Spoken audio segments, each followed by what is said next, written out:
নমস্কার নমস্কার নমস্কার নমস্কার নমস্কার আপনাদের সবাইকে সবাইকে সবাইকে নমস্কার জানাচ্ছে আপনাদের সৌমিত্র বসু। সবাইকে অজস্র শুভকামনা জানাচ্ছে, সবাইকে স্বাগত জানাচ্ছে আজকের এই শরণাগত অনুষ্ঠানে এবং সবাইকে শুভ সকাল জানাচ্ছে। শুভ হোক, শুভ হোক, সকলের শুভ হোক, সকলের শুভ হোক, সকলের ভালো হোক, সকলের মঙ্গল হোক, কল্যাণ হোক, সকলের কল্যাণ হোক, কল্যাণ হোক, কল্যাণ হোক। দেবী মাধব ছেলের পঞ্জিকা অনুযায়ী আজকের দিনটার কথা বলি। আজকে 5ই আষাঢ় 1432, ইংরেজির 20শে জুন 2025, শুক্রবার, নবমী। সূর্যোদয়ের সময় ভোর 4:55, সূর্যাস্তের সময় সন্ধ্যে 6:22। মাঝখানের এই অংশটা, এটা হলো দিনের বেলা, এবং সেই দিনের বেলার একটা বড় অংশ জুড়ে মার্তণ্ডদেবের প্রচন্ড যে বিকিরণ, তাপের বিকিরণ, তাতে প্রায় বাড়ির বাইরে বেরোনো যাচ্ছে না। আজকে নক্ষত্র রেবতী, জন্মে মীন রাশি, বিপ্রবর্ণ দেবগণ, রাত্রি 7:07 গতে মেষ রাশি, ক্ষত্রিয় বর্ণ, মতান্তরে বৈশ্য বর্ণ। আমাদের হোয়াটসঅ্যাপে চিঠি পাঠাবার নাম্বার 9831922927। চিঠির গোড়ায় অতি অবশ্যই SG লিখবেন, আর সামনের বৃহস্পতিবারের জন্য যে চিঠি লিখবেন তার বিষয় কি হতে পারে? একটাই তো বিষয় হতে পারে, রথযাত্রা, রথের মেলা। ছোটবেলায় রথের মেলায় গেছেন? রথের মেলা আমাদের বাড়ির কাছাকাছিও হতো খুব। আমার বাড়ি দক্ষিণ কলকাতায়, তার কাছাকাছি পদ্মপুকুরের যে পুকুরটি আছে সেটা ঘিরে রথের মেলা হতো। সেখানে পাঁপড় ছিল, জিলিপি ছিল, নানান রকম সব বিক্রি হতো। আমি একবার রথের মেলা থেকে একটা রবীন্দ্রনাথের মূর্তি এনেছিলাম, ছোট্ট মাটির পুতুল আর কি। তো সেইটা দেখে বাবা বলেছিলেন, ভাগ্যিস দাড়িটা ছিল তাই রবীন্দ্রনাথ বলে চেনা যাচ্ছে। সেইটা আমার এখনো পর্যন্ত খুব মনে আছে। তাহলে সামনের বৃহস্পতিবারে আপনাদের চিঠিপত্রের বিষয় হলো রথের মেলা। আগামী মঙ্গলবার সন্ধ্যে 6টার মধ্যে সেই চিঠি যেন আমাদের দপ্তরে চলে আসে, কেমন? আচ্ছা, এইবারে তাহলে আজকের অনুষ্ঠান সম্পর্কে বলি। আজকের অনুষ্ঠানে প্রথমে তো পুরাণ চিরন্তন, আমরা পুত্র নিয়ে কথা বলছিলাম। পুত্র নিয়ে কথা বলতে বলতে নানান ধরনের পুত্রের কথা বলা হয়েছে। পাণ্ডু কুন্তিকে বলছেন নানান ধরনের পুত্রের কথা। তো এই নানান ধরনের পুত্রের মধ্যে একটি পুত্র হচ্ছে কৃত্রিম, আর তার খুব কাছাকাছি আরেকটি পুত্রের ধরন হচ্ছে স্বয়ং দত্ত। কৃত্রিম মানে হচ্ছে কোন পুরুষ কোন একজনকে পুত্র হিসেবে গ্রহণ করলেন, তিনি তার ঔরসজাত পুত্র নন, গ্রহণ করলেন তিনি। আর স্বয়ং দত্ত হচ্ছে পুত্র নিজে গিয়ে তাকে বললেন, আমি আপনার পুত্র হতে চাই, আপনি আমার বাবা হন, এবং তাকে গ্রহণ করা হলো। এই দুটি ধরন, অর্থাৎ দুই পুত্রকেই অন্যের কাছ থেকে নেওয়া হয়েছে। কখনো বাবা নিজে নিয়েছেন, কখনো পুত্র নিজে নিয়েছেন, এই বিভাজনটা করা হয়েছে। এইসব নিয়ে আরো কথা বলবো, পুত্র নিয়ে কথা, খুব অদ্ভুত সব কথা। এই কথাগুলোর অনেকখানি আমরা জানতাম না নিশ্চয়ই। তারপরে চলে যাব স্বামী বিবেকানন্দের রচনা থেকে পাঠ। এই পর্বে রচনার নাম কর্মজীবনে বেদান্ত, 3য় পর্ব। তারপর ঠাকুর শ্রী রামকৃষ্ণ পরমহংসদেবের কথামৃত থেকে পড়ে শোনাবো স্বামী গোকুলানন্দজির রচনা থেকে পাঠ, খুব জরুরি আজকের দিনের পক্ষে। এই যে প্রচন্ড মানসিক চাপের মধ্যে আমরা আছি, তার থেকে কি করে নিস্তার পাওয়া যায়, তাই নিয়ে স্বামী গোকুলানন্দজির একটি গ্রন্থ, সেটি থেকে পড়ে শোনাচ্ছি। এবং আমার নিজের ধারণা আপনারা খানিকটা উপকৃত হচ্ছেন আপনাদের চিঠিপত্র এবং শেষে বাইরে দূরে। আমরা এখন আছি মিরিকে। তাহলে আপাতত গানের পর পুরাণ চিরন্তন, পুত্রের কথা। এলাম গানের পর, শুনছেন শরণাগত, আপাতত সময় পুরাণ চিরন্তনের। তো এই পুরাণ চিরন্তনের পুত্র নিয়ে কথা বলছিলাম। সেই সূত্র ধরে যেটা বলছিলাম সেটা হলো যে দুরকম পুত্রের কথা বলা হচ্ছে, পাশাপাশি দু রকমের পুত্র, নানান রকম পুত্রের কথাই বলা হয়েছে। তার মধ্যে একটা হচ্ছে কৃত্রিম পুত্র, আর একটা হচ্ছে স্বয়ং দত্ত পুত্র। এবং অনেক ক্ষেত্রে এই দুই পুত্রের মধ্যে কোনো ভাগ করা হয়নি, মহাভারতে যেমন কোনো ভাগ করা হয়নি। অর্থাৎ ছেলেকে নিজের থেকে গিয়ে বললো আমি আপনার পুত্র হতে চাই, অথবা বাবা বললেন যে তুমি আমার পুত্র হও, এদের মধ্যে কি তফাৎ আছে? আসলে তো ব্যাপারটা কৃত্রিম, আসলে ব্যাপারটা ঔরসজাত পুত্র নয়, এইরকম করেই বলা হচ্ছে। মনু কি বলছে? মনু এই যে কৃত্রিম পুত্র, তার লক্ষণ কি? তিনি বলছেন যে পুত্রের কর্তব্য কি এবং তা না করলে কি দোষ হয় তা বোঝবার সামর্থ্য যার আছে, ভালো করে বুঝবে। পুত্রের কর্তব্য কি এবং সেই কর্তব্য না করলে কি দোষ হয় সেইটা বোঝবার সামর্থ্য যার আছে, অন্যের সেই রকম পুত্র যদি সদৃশ অর্থাৎ সমান জাতের বা নিজ বংশের উপযুক্ত সমান গুণ যদি তার মধ্যে থাকে, তাহলে তাকে পুত্ররূপে গ্রহণ করলে সে কৃত্রিম পুত্র বলে চিহ্নিত হতে পারে। সদৃশ শব্দটার মানে কি? সদৃশ শব্দটার মানে পণ্ডিতেরা বলছেন যে মনু বলতে পারতেন যে নিজের বর্ণের লোক, ক্ষত্রিয়, অন্য কোন ক্ষত্রিয় পুত্র, ক্ষত্রিয় জাত পুত্রকে নিয়ে, না তা নয়। এখানে কিন্তু সদৃশ বলছেন, অর্থাৎ যে নাকি গুণে সদৃশ, মানে বর্ণের দিক থেকে নয়। মানে ক্ষত্রিয় সন্তানকেই নিতে হবে ক্ষত্রিয় বাবার, বা ব্রাহ্মণ সন্তানকেই নিতে হবে ব্রাহ্মণ বাবার কৃত্রিম পুত্র হিসেবে, এমনটা নয়। গুণপনার দিক থেকে সদৃশ, অর্থাৎ এই যে বাবার বংশের উপযুক্ত হবে সে। এখানে যদি জাতি ধর্ম বোঝানোটাই মনুর অভিজ্ঞত হতো, তাহলে সবর্ণ বা স্বজাতীয় কোনো একটা শব্দ বলতে পারতেন, তাহলে গুণের ব্যাপারটা তাই যদি হবে, তাহলে এইখানে আপনারা একটা কথার উত্তর দিন।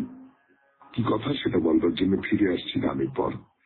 শুনছেন 92.7 বিগ এফএম এ শরণাগত। আপনাদের বলেছিলাম এই গানের আগের পর্বে, সেটা হচ্ছে এই যে সদৃশ কথাটা বলছেন মনু, অর্থাৎ যে ছেলে তার বাপের সদৃশ হবে, তার গুণের সদৃশ হবে, তার বংশের সদৃশ হবে, অর্থাৎ বংশের যে ধারা সেটাকে বহন করে নিয়ে যাবে, সেটা একটা বাচ্চা ছেলে ক্ষেত্রে আমি কি করে বুঝবো সে কিরকম হবে, সে আমার উপযুক্ত হবে কিনা, মানসিক দিক থেকে গুণের দিক থেকে আমার উপযুক্ত হবে কিনা, সেটা আমি কেমন করে জানবো? তার মানে যেটা দাঁড়াচ্ছে সেটা হচ্ছে যে আমি এই যে কৃত্রিম পুত্র হিসেবে গ্রহণ করতে পারি, বা উল্টো দিকে স্বয়ং দত্ত পুত্র হিসেবে গ্রহণ করতে পারি যাকে, তাকে প্রাপ্ত বয়স্ক হতে হবে। আমি একটি ছেলে, তার ধরন ধারণ, তার স্বভাব চরিত্র, তার যা কিছু অ্যাপিয়ারেন্স যাকে বলে, সেইটা দেখে আমি ঠিক করব যে হ্যাঁ, একে আমি আমার পুত্র হিসেবে গ্রহণ করতে পারি, একে আমি কৃত্রিম পুত্র হিসেবে তাহলে গ্রহণ করলাম। তবে একটা কথা বলি, মনু কিন্তু এই স্বয়ং দত্ত পুত্রের লক্ষণ একেবারেই কৃত্রিমের সঙ্গে মিলিয়ে দিচ্ছেন না। তিনি বলছেন যে মা বাবা ত্যাগ করেছে, বা মা বাবা নেই, মারা গেছে, এইরকম কোন ছেলে যদি নিজেই অন্যের কাছে নিজেকে দান করে যে আমার তো মা বাবা নেই, বা মা বাবা আমাকে ত্যাগ করেছেন, বা মা বাবা খুব খারাপ, অত্যাচার করেন আমার উপর, আমি থাকতে পারছি না সেখানে, আপনি আমাকে পুত্র হিসেবে গ্রহণ করুন, তাহলে তাকে স্বয়ং দত্ত পুত্র বলা যেতে পারে। এবং আরো কি বলা হচ্ছে, বলছে বাস্তবে মা বাবা নেই এমন অবস্থা ছাড়াও কৃত্রিম ভাবেও মা বাবার অনবস্থিতি তৈরি করা যেতে পারে।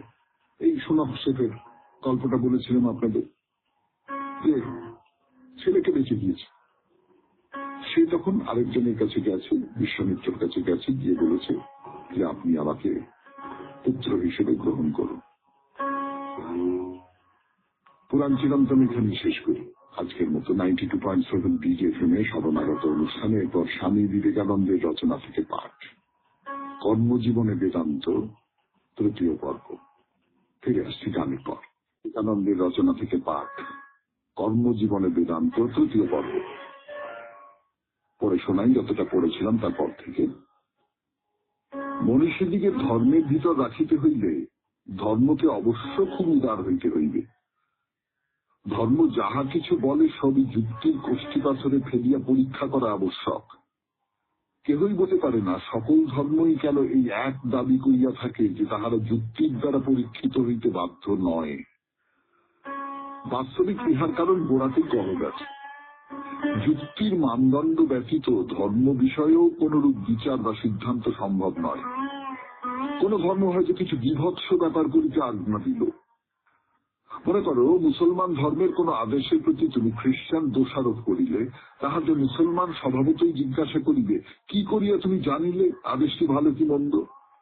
তোমার ভালো মন্দের ধারণা তো তোমার শাস্ত্র হইতে। আমার শাস্ত্র বলিতেছে ইহা সৎকার্য। যদি তুমি বলো তোমার শাস্ত্র প্রাচীন, তাহা হইলে বৌদ্ধরে বলিবেন তাহাদের শাস্ত্র আরো প্রাচীন। আবার হিন্দু বলিবেন তাহার শাস্ত্র সর্বাপেক্ষা প্রাচীন। অতএব শাস্ত্রের দোহাই দিলে চলিবে না। তোমার আদর্শ কোথায় যাহার দ্বারা তুমি তুলনা করিতে পারো?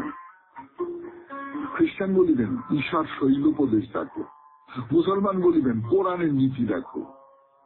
মুসলমান বলিবেন এই দুয়ের মধ্যে কোনটি বেশি ভালো তাহার বিচার কে করিবে? মধ্যস্থ কে হইবে?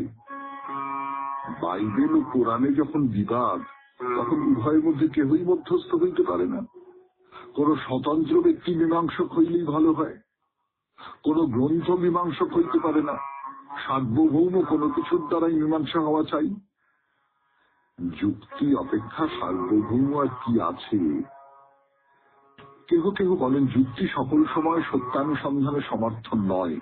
অনেক সময় যুক্তি ভুল করে বলিয়া এই সিদ্ধান্ত করা হইয়াছে যে কোন পুরোহিত সম্প্রদায়ের শাসনে বিশ্বাস করিতে হইবে। আমি কিন্তু বলি, যুক্তি যদি দুর্বল হয় তবে পুরোহিত সম্প্রদায় আরো দুর্বল। আমি তাহাদের কথা না শুনিয়া যুক্তিই শুনিব, কারণ যুক্তিতে যতই দোষ থাকুক উহাতে কিছু সত্য পাইবার সম্ভাবনা আছে, কিন্তু অন্য উপায় সত্য লাভের কোনো আশা নাই। শুনলেন স্বামী বিবেকানন্দের রচনা থেকে পাঠ, 92.7 বিগ এফএম এ শরণাগত অনুষ্ঠানে। এইবারে কথা অমৃত। ফিরে আসছি গানের পর। গান শেষ করে আবার কথা শুরু করছি আপনাদের সৌমিত্র বসু 92.7 বিগ এফএম এ শরণাগত অনুষ্ঠানে। এর আগের দিন যেটা বলছিলাম যে নরেন্দ্রকে ঠাকুর খুব বিশ্বাস করতেন এবং মনে করতেন যে নরেন্দ্রর লোকশিক্ষা দেবার অধিকার আছে। তিনি লিখিতভাবে বলে গেছেন এই কথাটা, যে নরেন্দ্র শিক্ষা দিবে। আর নরেন্দ্র নিজেকে ঠাকুর শ্রী রামকৃষ্ণ পরমহংসদেবের দাস বলে মনে করেছেন। তিনি বলছেন, আমি তার দূত হয়ে তার মঙ্গল বার্তা সমস্ত জগতে প্রচার করবার চেষ্টা করছি। তো এই হচ্ছে গুরু শিষ্যের সম্পর্ক, যেখানে গুরু তার শিষ্যকে সম্পূর্ণভাবে বিশ্বাস করেন, সম্পূর্ণভাবে ভরসা আছে তার উপর, সম্পূর্ণভাবে মর্যাদা দেন এবং শিষ্য গুরুকে তার নিজের প্রভু বলে মনে করেন। তো মাদ্রাজে তিনি একটা ঠাকুর শ্রী রামকৃষ্ণ পরমহংসদেব সম্পর্কে বলছেন, স্বামী বিবেকানন্দ বলছেন যে আমি সারগর্ভ যাহা কিছু বলেছি সমস্তই পরমহংসদেবের, আর অসার যদি কিছু বলে থাকি সেসব আমার। এবং অন্য আরেকটা জায়গায় রাধাকান্ত দেবের বাড়িতে তার অভ্যর্থনা হচ্ছে, তখন তিনি বলছেন যে রামকৃষ্ণ দেবের শক্তি আর জগৎব্যাপী। হে ভারতবাসীগণ, তোমরা তাকে চিন্তা করো, তাহলেই সমস্ত বিষয়ে মহত্ব লাভ করবে। এবং এই গুরুদেবের কথা বলতে বলতে স্বামীজি একেবারে পাগলের মতন হয়ে যেতেন। একটা অদ্ভুত গুরু ভক্তি ছিল তার। তো সত্যি তো গুরু ভক্তি থাকারই কথা, তার কারণ খুব কষ্টের সময়, খুব অবিশ্বাসের সময়, প্রবল অবিশ্বাস যখন একেবারে ঢেকে ফেলেছে মানুষটাকে, বাবা মারা গেছেন, সংসারের ওই রকম সব অবস্থা, তার মধ্যে দাঁড়িয়ে তিনি এই ঠাকুর তাকে ছায়া দিয়েছিলেন। ঠাকুর তার মনের মধ্যে বিশ্বাস ফিরিয়ে এনেছিলেন। ঠাকুর তাকে আবার সোজা করে দাঁড় করিয়েছিলেন। ফলে ঠাকুরের প্রতি যে বিশ্বাস, সেই বিশ্বাসটা মানে সেই ভক্তিটা, সেই সমর্পণটা সে তো হবেই। এবং ওই রকম একজন মানুষ যিনি ঠাকুরকে একেবারে ভেতর থেকে সত্যি সত্যি চিনেছিলেন।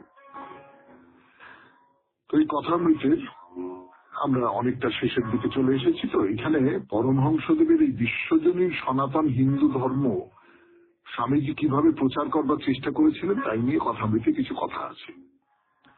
যেমন ঈশ্বর দর্শন, রিয়ালাইজেশন অফ গড, এই সম্পর্কে ঠাকুর শ্রী রামকৃষ্ণ পরমহংসদেবের কথা। প্রথম যে কথাটা সেটা হচ্ছে ঈশ্বরকে দর্শন করতে হবে। ওই কতগুলো মত মুখস্থ বা শ্লোক মুখস্থ করার নাম ধর্ম নয়।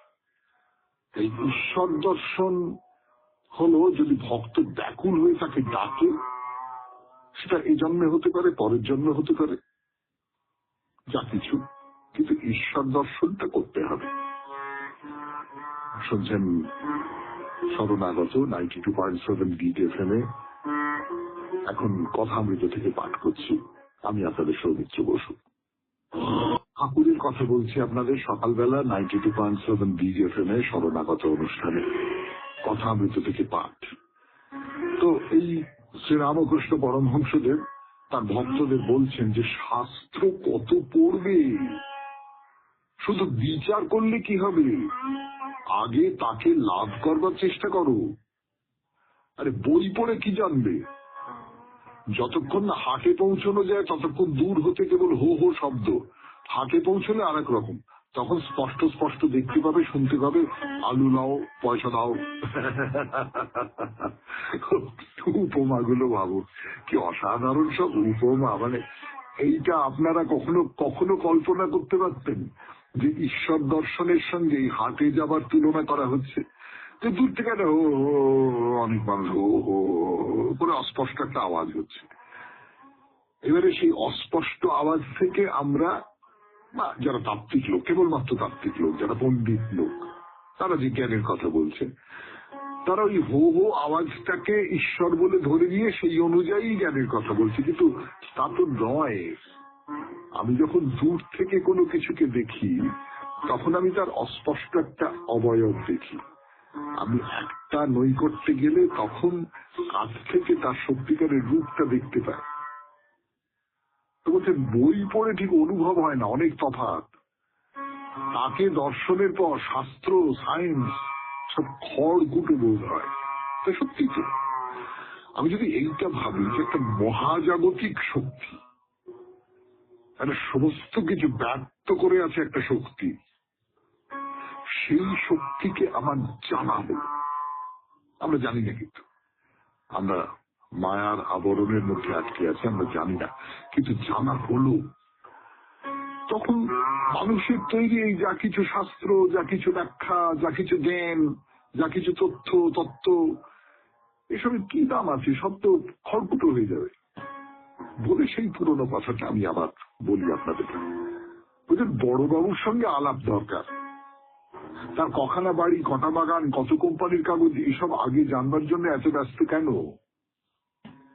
জোশো করে বড়বাবুর সঙ্গে একবার আলাপ করো, সে ধাক্কা খেয়েই হোক আর বেড়া দিয়েই হোক, তখন ইচ্ছে হয়তো তিনিই বলে দেবেন তার কখানা বাড়ি, কত বাগান, কত কোম্পানির কাগজ, হেন তেন ইত্যাদি ইত্যাদি। বাবুর সঙ্গে আলাপ হয়ে গেলে ওই চাকর দারোয়ান সব সেলাম করবে, সব যা যা যা যা কিছু হবে। কিন্তু আগে যে করে হোক ওই বাবুর সঙ্গে আলাপ করে। তো একজন ভক্ত জিজ্ঞেস করছে যে আচ্ছা এই বড়বাবুর সঙ্গে আলাপ কিসে হয়? তো ঠাকুর বলছেন কর্ম চাই, সাধন চাই। ঈশ্বর আছেন বলে বসে থাকলে হবে না, তার কাছে যেতে হবে। নির্জনে তাকে ডাকো, প্রার্থনা করো, দেখা দাও দেখা দাও দেখা দাও বলে বলো, ব্যাকুল হয়ে কাঁদো। কথামৃত শেষ করছি আজকের মতো 92.7 বিগ FM এ শরণাগত অনুষ্ঠানে। এবার স্বামী গোকুলানন্দের রচনা থেকে পাঠ। 92.7 বিগ FM এ শরণাগত অনুষ্ঠানে সপ্তম অধ্যায়ে প্রবেশ করছি আমরা। এই অধ্যায়ের নাম অন্তঃসত্ত্বার অসীম সম্ভাবনা সমূহ। পড়ে শোনাবো গানের পর। গোকুলানন্দের রচনা থেকে পাঠ, মানসিক চাপ জয় করার উপায় এর 7ম অধ্যায়, অন্তঃসত্ত্বার অসীম সম্ভাবনা সমূহ। এতক্ষণ তো ইচ্ছা শক্তির কিছু কিছু দিক নিয়ে আলোচনা করলাম। এবার কিছু কিছু বিষয় সম্পর্কে বলা যাক যেগুলো ইচ্ছা শক্তির অনুশীলনের পথে প্রতিবন্ধক স্বরূপ। একটি কথা তো আগেই বলেছি, অতীত ও ভবিষ্যৎ নিয়ে বড় বেশি মত্ত থেকে বর্তমানকে উপেক্ষা করা। এই ধরনের আচ্ছন্নতা আমাদের বর্তমানকে শেষ করে দেয়, মনকে করে দেয় দুর্বল, আর ফলত ভীষণভাবেই ক্ষতিগ্রস্ত করে আমাদের ভবিষ্যৎকে।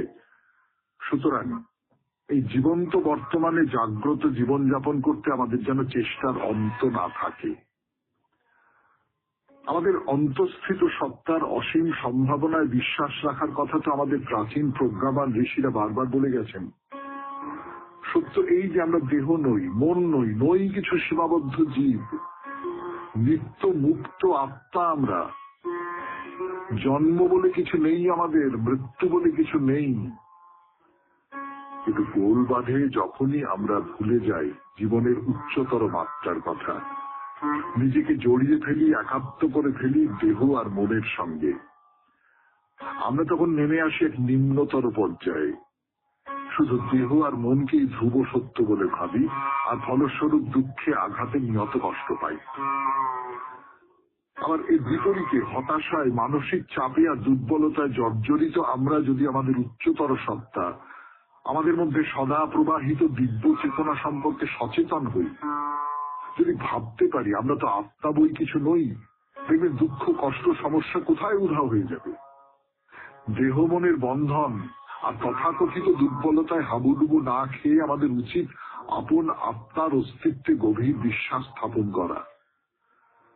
স্বামী বিবেকানন্দ এক জায়গায় বলেছিলেন, যদি আমরা বিশ্বাস করি যে আমরা আত্মা, দেখবেন শক্তি আসবে, আসবে পবিত্রতা, আসবে যা কিছু ভালো সব। একবার যদি জেগে উঠতে পারি আমাদের প্রকৃত সত্তার উপলব্ধিতে, একবার যদি একাত্ম হতে পারি এই দিব্য সত্তার সঙ্গে, আমরা দেখতে পাবো ইচ্ছা শক্তি কেমন বেড়ে ওঠে। শুনলেন স্বামী গোকুলানন্দের রচনা থেকে পাঠ, 92.7 বিগ এফএম এ শরণাগত অনুষ্ঠানে। এবার চিঠি। চিঠি লিখেছেন সত্যহরি ভট্টাচার্য, উত্তর বাকসাড়া, সাঁতরাগাছি, হাওড়া থেকে। সত্যহরি ভট্টাচার্যের চিঠি, 92.7 বিগ এফএম এ শরণাগত অনুষ্ঠান। পড়ে শোনাই। শ্রদ্ধেয় সৌমিত্রবাবু, আপনার দেওয়া এই সপ্তাহের বিষয় গঙ্গা। আমরা জানি গঙ্গা হিন্দুদের পবিত্র নদী। উৎস গঙ্গোত্রীর গোমুখ গুহা থেকে উৎপন্ন হয়ে সাগরে পতিত হয়েছে। ধর্মীয় মত অনুযায়ী ভগীরথ স্বর্গের নদী গঙ্গাকে তপস্যায় শিবকে সন্তুষ্ট করে মর্তে আনয়ন করেছেন। ভগীরথের উদ্দেশ্য ছিল সগর রাজার 60 পুত্রের কপিল মুনির শাপ থেকে মুক্তি লাভ। এখন গঙ্গা আমাদের সমস্ত কালিমাকে ঘুচিয়ে দিয়ে সভ্যতাকে উন্নত করেছেন। তাই তো গঙ্গা আমাদের দেশের পবিত্র নদী। গঙ্গা স্নানের সময় যে মন্ত্র উচ্চারণ করি তাই হলো, ও বিষ্ণু পাদারাজ্য সম্ভূতে গঙ্গে ত্রিপথগামিনী ধর্মাদ্র দীতি বিখ্যাতে পাপম মে হর জাহ্নবী। গঙ্গা স্নানে সমস্ত পাপ মুক্তি হয়। তাই তো ছুটে গেছি কখনো হরিদ্বার, ঋষিকেশ, আবার কখনো বারাণসী। সব তীর্থের আকর্ষণ আমার গঙ্গা নদীকে ঘিরে। আমার জন্মভূমির গর্বই নদী। কবি ভাষায় বলতে পারি, তবু ভরিল না চিত্ত, ঘুরিয়া ঘুরিয়া কত তীর্থ হেরিলাম, বন্দিনু পুলকে করিলাম পুণ্য স্নান ত্রিবেণী সঙ্গমে। কিন্তু মানুষ গঙ্গাকে কলুষিত করছে। কারখানার নোংরা জল গঙ্গায় ফেলা হচ্ছে। সাধারণ মানুষও সচেতন নয়। আসুন আমরা সবাই মিলে অঙ্গীকার করি গঙ্গাকে যেন দূষণ মুক্ত রাখতে পারি। সুখদা মোক্ষদা গঙ্গা গঙ্গৈব পরমাগতি। নমস্কার নেবেন কলাকুশলী ও শ্রোতাদের মঙ্গল কামনা করি। বিনীত সত্যহরি ভট্টাচার্য, উত্তর বাকসাড়া, সাঁতরাগাছি, হাওড়া। গঙ্গা নিয়ে প্রচুর চিঠি এসেছে, সত্যহরি বাবুর চিঠিও তার মধ্যে একটি। আপনাকে অনেক ধন্যবাদ। আপনি গঙ্গার একটা খুব খুব সামান্য একটা রেখাচিত্র আমাদের সামনে অর্পণ করলেন। এরপর বাইরে দূরে 92.7 বিগ এফএমে শুনছেন জীবনের সহজ পাঠ শরণাগত। এই বাইরে দূরে 92.7 বিগ এফএমে শরণাগত অনুষ্ঠান শুনছেন। আমি আছি আপনাদের সঙ্গে, আপনাদের সৌমিত্র বসু। এখন সেই ঠান্ডার জায়গায় চলে গেছি, শীতের জায়গায়, এবং সেখানে গিয়ে বোকার মনেস্ট্রি বা বোকার মঠ দেখতে এসেছি আমরা। মেরিকের বোকার মঠ খুব বিখ্যাত মঠ, খুব বড় মঠ, আপনারা সকলে জানেন। আমরা সেই মঠের মধ্যে এখন ঢুকে পড়েছি। ঢুকে পড়ে চারপাশটা ভালো করে ঘুরে ঘুরে দেখছি। তো সে তো সত্যি সত্যি দেখবার মতো। বারবার করে বলছি আপনাদের, লাল লাল লাল, চারপাশটা লাল, এবং তার সঙ্গে সঙ্গে লালের কাছাকাছি যে সমস্ত রং, মানে লালের কাছাকাছি বলতে আমি এরম বলছি না যে লালের পাশাপাশি ধরুন মেরুন, বা লালের কাছাকাছি ধরুন খুব ঘন ব্রাউন রং, আমি সেরকম বলছি না। মানে চড়া রং যাকে বলে, চড়া রং, চোখকে কেটে নেয় তক্ষুনি তক্ষুনি। তো সেই চড়া রং দিয়ে এই যে মঠের মধ্যে যে প্রেয়ার হল, প্রার্থনার ঘর যেটা, সেইটা, সেই ঘরের মধ্যে আপনি ঘুরে ঘুরে বেড়াচ্ছেন।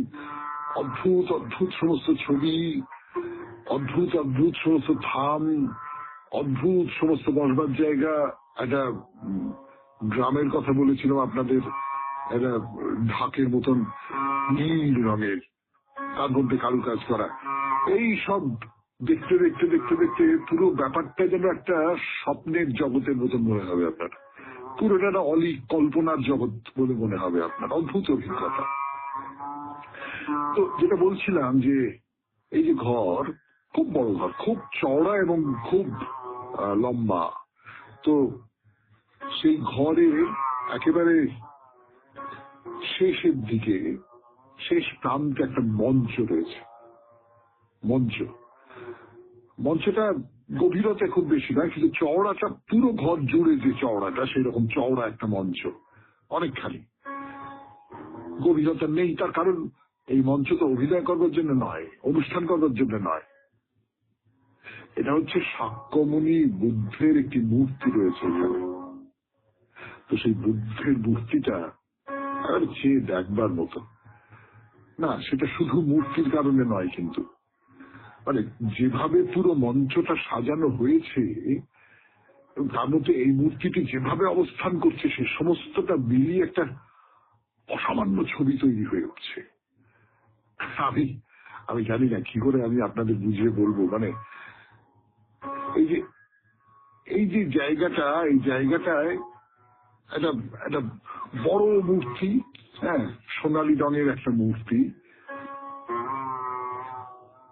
তো এই মঞ্চের ওপরে অনেকগুলো বিশাল বিশাল ওই ভাস বলতে পারেন, মানে ফ্লাওয়ার ভাস, ফুলদানিগুলো মানে বিরাট বিরাট ফুলদানি বললে তো আমাদের একটা আন্দাজ হয়, তো আপনি সেই আন্দাজের সঙ্গে মেলাতে পারবেন না। কিরকম বলি আপনাদের, বলবার আগে একটু গান শুনিয়ে দিই 92.7 বিগ এফএম এর শরণাগত অনুষ্ঠানে। তারপর বলবো মঞ্চের উপরে রাখা সেই সমস্ত ফুলদানিগুলোর কথা। বলছিলাম, মঞ্চের উপরে রাখা রয়েছে 92.7 বিগ এফএম এর শরণাগত অনুষ্ঠানে। বুকার যে মঠ, সেই মঠের ভেতরে একেবারে প্রেয়ার হলের শেষে যেখানে বুদ্ধ মূর্তি রয়েছে, যে বুদ্ধ মূর্তির দিকে তাকিয়ে মানুষ প্রার্থনা করেন, সেই মঞ্চের বিবরণ দেওয়ার চেষ্টা করছি। তো এই ফুলদানিগুলো কত বড়, মানে তোর একজন মানুষ যদি সেই ফুলদানির পাশে দাঁড়ান, তাহলে তার গলা পর্যন্ত উচ্চতা নিয়ে এসে দাঁড়িয়ে রয়েছে। মঞ্চের একেবারে দুটো প্রান্ত, এই দুটো প্রান্তের সামনের দিকটায় সাদা রঙের দুটো ফুলদানি রয়েছে। শুধু সাদা নয়, সেই সাদার মধ্যে নানান ধরনের সমস্ত কারুকার্য করা রয়েছে, এবং সেই ফুলদানির উপর থেকে বেশ কিছু ফুল উঁকি মারছে। তো বুঝতেই পারছেন যে অত বড় একটা ফুলদানি, তার ফাঁদটা কত চওড়া, এবং সেখান দিয়ে ফুল, মানে প্রচুর ফুল এখানে দেওয়া রয়েছে। এই যে দুটো সাদা ফুলদানি, আর মাঝখানে একটা সোনালী রঙের বিরাট পাত্র, আর সত্যি সত্যি বিরাট, মানে ওই একজন মানুষ দাঁড়ালে তার বুক পর্যন্ত গলা পর্যন্ত উচ্চতা হবে। তার পেছনে দেওয়াল জুড়ে একটা বিশাল পট, সেই পটের সামনে ভগবান বুদ্ধদেবের ধ্যান মূর্তি, সোনালী সোনালী রঙের বুদ্ধ মূর্তি। সবসময় বুদ্ধ মূর্তি এখানে প্রায়শই সোনালী রঙের হয়। তিনি একটা উচ্চতায় বসে রয়েছেন, মানে যে ফ্রেমের মধ্যে তিনি আছেন সেই ফ্রেমটা খানিকটা উঁচু, যা দূর থেকে তাকে দেখতে পাওয়া যায়। আর তার নিচে লালের উপর নানান রং দিয়ে নানান রকম সব মূর্তি আঁকা, এবং সেই সমস্ত মূর্তি বলা বাহুল্য আমাদের পরিচিত মূর্তি নয়। বুদ্ধদেবের দুপাশে দুটি সোনার সিংহাসন আছে এবং সোনার ফ্রেমের মতন সেখানে দুজন লামার ছবি। একজনকে তো দেখে মনে হলো যে তিনি দলাই লামা, তার বাইরে অন্য কেউ হতে পারে, রিনপোচে হতে পারে, যিনি এই মন্দির প্রতিষ্ঠা করেছিলেন। আর খুব শান্ত, খুব ঠান্ডা, খুব নিস্তব্ধ। ছোটবেলায় কোনো একটা কবিতায় পড়েছিলাম একটা উপমা, বুদ্ধ মন্দিরের মতো শান্ত। তাই বুদ্ধ মন্দিরের মতো শান্ত তো সত্যি সত্যি বুদ্ধ মন্দির তো খুব শান্ত থাকে। আর যখন ভেতরে একসঙ্গে সবাই মন্ত্র উচ্চারণ করেন তখন তার কথা আলাদা। তো এইখানে আপনি খানিকটা চুপ করে বসে থাকতে পারেন, চুপ করে। 92.7 বিগ এফএম এ শরণাগত অনুষ্ঠান আজকের মতো এখানেই শেষ করছি। আমাদের হোয়াটসঅ্যাপে চিঠি পাঠাবার নাম্বার 9831922927।